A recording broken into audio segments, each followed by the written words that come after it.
Estamos de volta com mais uma aula sobre empreendedorismo. Nós conversamos no vídeo passado sobre algumas dessas características que alguns atores apresentaram sobre o que o empreendedor tem como atributos.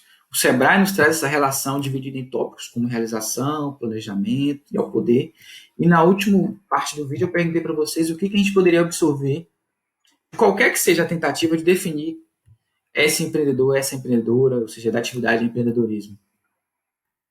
Não, com nenhuma dúvida, eu coloco para vocês aqui de que, via de regra, a gente entende que qualquer definição que seja para o empreendedorismo, ela precisa estabelecer que se trata de iniciativa para desenvolver um novo negócio e que esse novo negócio, de alguma forma, materializa uma paixão por alguém que faz algo.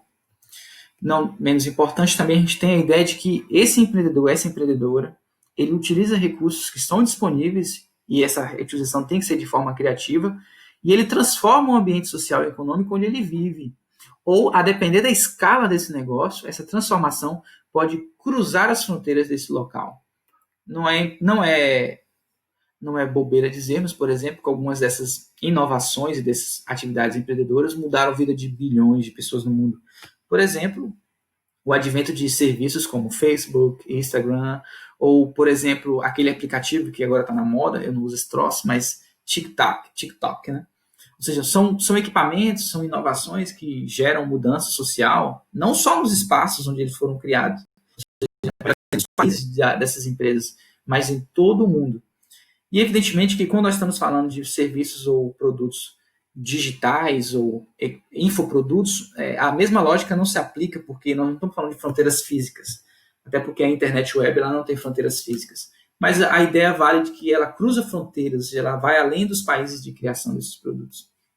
E, não por último, mas não menos importante também, a ideia de que qualquer definição que vai tentar falar sobre empreendedorismo tem que trazer a noção de que o empreendedor é alguém que toma riscos, ele assume esses riscos, e ele entende que há uma possibilidade de fracasso.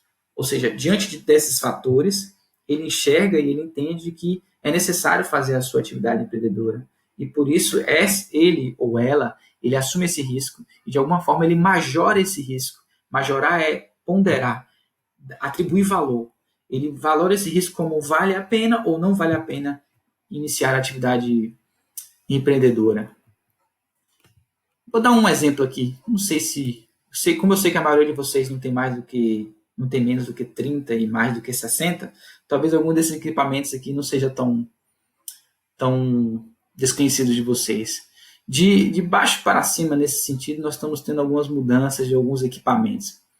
Esse primeiro telefone daí de cima, eu não peguei essa época, graças a Deus. Mas o telefone seguinte, com o discador de circular, vocês têm que fazer um movimento para rodar o número, eu peguei. Então eu não sou tão novinho.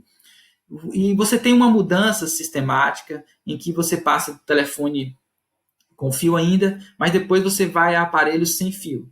E depois você tem os gadgets, né? os telefones portáteis, e agora nós temos tivemos os telefones com tela multicolorida, que passaram a tirar fotografias, e passamos a ter os smartphones, que são esses equipamentos muito mais modernos. Ou seja, o processo inovador ele vai trazendo mudanças adicionais, incrementais, ou seja, pequenas mudanças, mas também pode trazer grandes saltos. Se você, por exemplo, pular desse telefone antigo para o celular, é uma mudança abissal.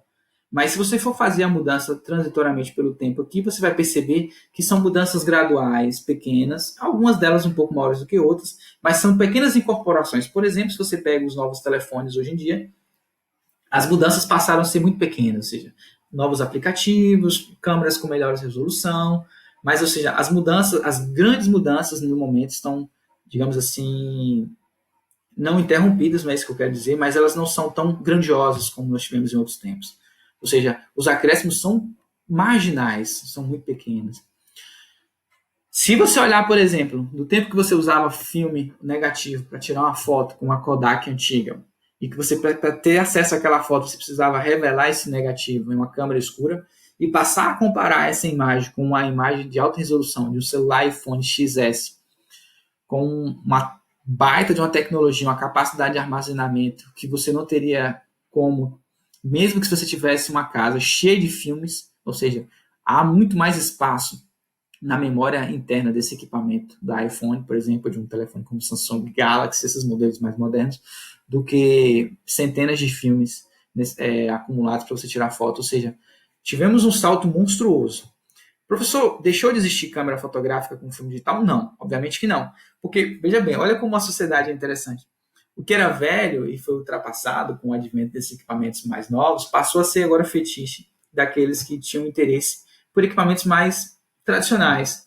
Ou seja, é uma busca pelo vintage, uma busca pelo velho, com um charme. Então, não entra em desuso o equipamento, porque havia uma demanda por esse produto, evidentemente, esse pessoal migra para uma tecnologia nova, com equipamento novo, porém, surge um novo grupo de interessados no equipamento que agora passa a representar um simbolismo, ele passa a representar uma tecnologia que, de alguma forma, tem um romantismo. E esse equipamento, de alguma forma, não fica obsoleto porque passa a atender interesses de novos demandantes, ou seja, de novas pessoas interessadas por ele.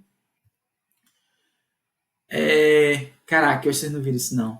Já ouviram falar em... Como é que chamava isso? Toca fita cassete? Tipo, galera, eu peguei essa época. Gente, a gente usava isso e é caro pra caramba, era muito difícil ter. O Schumpeter, ele traz o seu conceito de destruição criativa e aqui se aplica muito bem, assim. Ou seja, você transforma algo, você fomenta o progresso de alguma coisa por meio da eliminação daqueles ou daquelas que eram ou que providenciavam produtos defasados, ou seja, o produto agora passa a não ser tão eficiente como os novos produtos e que por isso ele passa a ser defasado.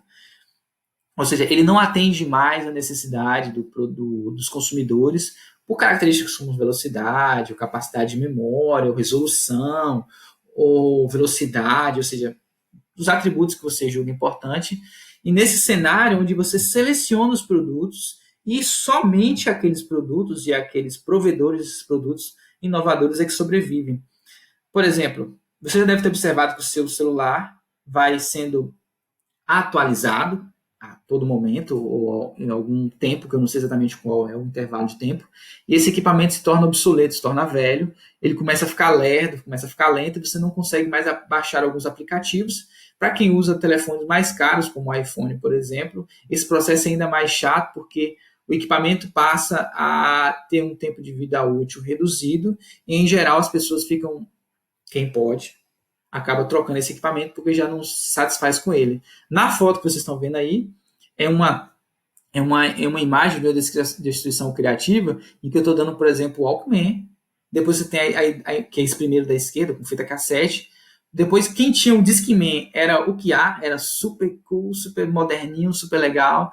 Aí depois veio os MP3 players, que aí no caso é um do iPhone, mas tinha um modelinho quadradinho assim de pilha, nossa, é muito velho, mas assim, fez muito sucesso também. Então você vai inovando, você vai tendo novas mudanças, com que permitem que a tecnologia vá avançando e de alguma forma vão ficando obsoletas novas tecnologias. São abandonadas pela maioria dos usuários, mas ainda existe um grupo interessado nessas tecnologias por qualquer que seja o motivo. Então, essas tecnologias são forças criativas que, de alguma maneira, conseguem destruir o padrão antigo, trazendo novos padrões mais modernos, ditos mais modernos, e toma a maior fatia desse mercado. Então, esse é um movimento muito natural, pessoal. E aí o Schumpeter, o Joseph Schumpeter, aquele austríaco que eu falei no vídeo passado, ele fala o seguinte, olha, esse processo de inovação, que é tão comum dentro da atividade empreendedora, ele tem se tornado cada vez mais rápido em tempos de internet. Eu disse para vocês lá no vídeo que a energia foi mais importante do que a internet para a mudança da produção fabril mundial. E é verdade. Porém, a internet agora tem possibilitado mudanças significativas no processo de produção e ela permite que a velocidade dessa inovação seja cada vez mais rápida. Então, para Schumpeter, nós tivemos algumas ondas ao longo. Para Schumpeter, essas mudanças vão sendo cíclicas, mas aí agora alguns novos pesquisadores vão mostrando a possibilidade de novas ondas nesse processo.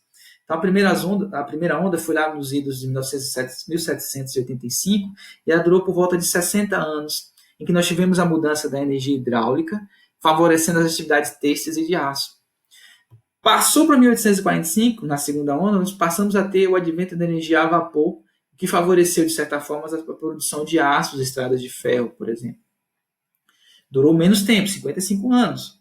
Se você vai para 1900, a gente tem o início da terceira onda, e ela dura menos tempo, por volta de 50 anos, porque nós temos o advento da eletricidade, e agora a ideia dos farmacoquímicos e dos motores a combustão interna, ou seja, essa onda gera uma inovação muito grande, dura um tempo menor, e em 1950, que é mais ou menos o período estabelecido, nós temos o início da quarta onda, que vai durar ainda menos tempo do que as ondas anteriores, e são as inovações de polos petroquímicos, dos eletrônicos, da própria aviação.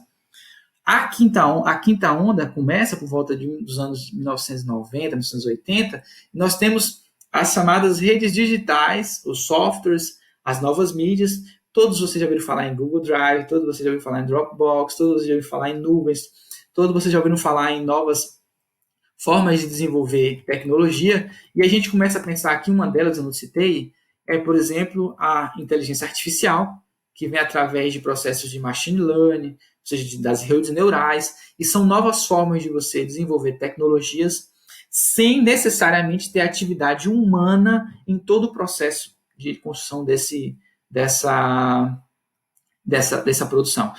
E, de alguma forma, nesses anos 2000, nós tivemos um boom da internet, onde nós passamos a perceber que a internet agora não passou a ser o local de anúncio de determinadas atividades que é feito no mundo real. A própria internet passou o espaço de venda, comercialização, produção de conteúdo e de serviços, que agora, a cada dia, apresentam mudanças sobre o seu contexto local. Então, por exemplo, a internet tem essas redes sociais como o Instagram, onde que inicialmente eram desenvolvidos para ver fotos de amigos, contactar com colegas, passaram agora a ser em verdadeiras empresas, ou seja, as contas individuais passaram a ser verdadeiras empresas ou núcleos produtivos de alguma ideia, de algum serviço, onde não necessariamente o produto em questão é físico, mas ele é intangível, ou seja, o fornecimento de cursos, videoaulas, técnicas de processo, ou seja, esses espaços foram fomentadores de novos empreendedores. É uma coisa muito interessante. E, como eu te falei, nós não temos nem 30 anos dessa onda. Na próxima videoaula, nós vamos falar sobre os ambientes do empreendedorismo e vocês vão poder entender um pouquinho melhor sobre isso.